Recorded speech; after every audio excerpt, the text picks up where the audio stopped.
I've used the Muscleback style iron for a number of years, but have never really been a huge fan of these brand irons. I've always had better results with something else, but have been hearing a lot of good things about them. So in this video, I'm going to be comparing the Ping i500 to the Taylormade P790s as well as the Titleist AP3s and talking about which ones I like best. So what we're going to be talking about are the benefits and drawbacks of each, which of them you should be playing, and then we also try to find the cheapest place to pick them up, so we're going to be mentioning that as well. But if you want to enter into our golf giveaway, all you have to do is subscribe to the channel, like this video, comment giveaway down below. Do those three things and be automatically entered. So let's start off with the Taylormade P790 irons, but this is one of the more popular irons of this style and they're designed to improve ball speed. They've also improved the MOI, which is going to help increase forgiveness, and that will result in more distance on mishits. I still don't think they felt as good as the Ping irons in my opinion, but they were probably just as forgiving and easy to hit.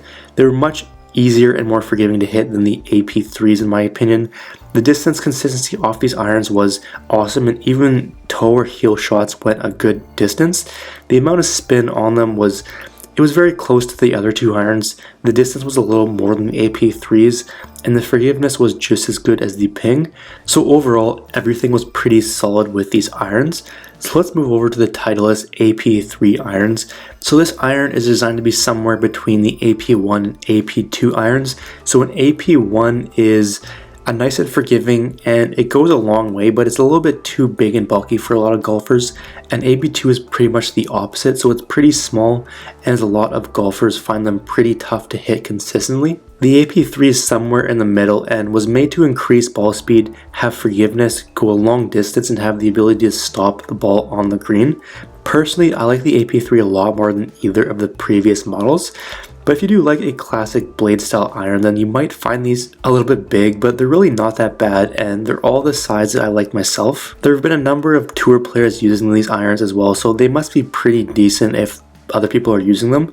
But the numbers I got with these were fairly solid. You know, they were pretty close to everything else, but I'll definitely say they didn't feel as solid as the Ping irons. The Titleist irons were a bit harder in my opinion, but some people do like that, some people don't, so it's completely up to you. So let's move on to the Ping i500 irons, but I really like the way these irons looked and they did feel the most comfortable to swing. I've always liked Ping wedges and drivers, and I felt the same way about these. The way they felt at impact was awesome, best of the three in my opinion, and the distance and forgiveness were top of the list as well in my experience. Just looking at the iron, you wouldn't really think it's going to help with distance and forgiveness, but it actually does. So the distance was super respectable on mishits, and my shot dispersion was a lot tighter than other irons I tried in the past. The amount of spin was pretty much identical to the other two irons. The distance was very similar to Taylormade. It was longer than the Titleist, and the launch height was the highest of the three. Taylormade was a close second, but overall, if I had to pick, it would be the Ping i500 irons. They were the most consistent for me, they traveled the longest, and they had a good amount of forgiveness to help on mishits. They also felt best.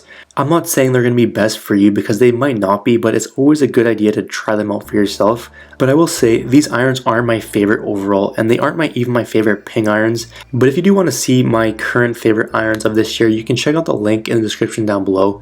That's going to go through my favorite irons of this year, but pretty much either the Ping or the Taylormade. If you're considering any of these two, I would go with one of those. I just found they performed a lot better for me, and I did like the way they felt better. But if you would like to see more images or reviews of any of these or pick them up for the lowest price available, click the link in the description down below. At the time of making this video, that was the cheapest place I could find it, so you can go and check out the current price if you want. And if you do have any questions, just simply leave a comment down below. I'll get back to you as soon as I can. And if you haven't already watched and commented on our latest video, click the video card to the left and get yourself another entry into our golf giveaway.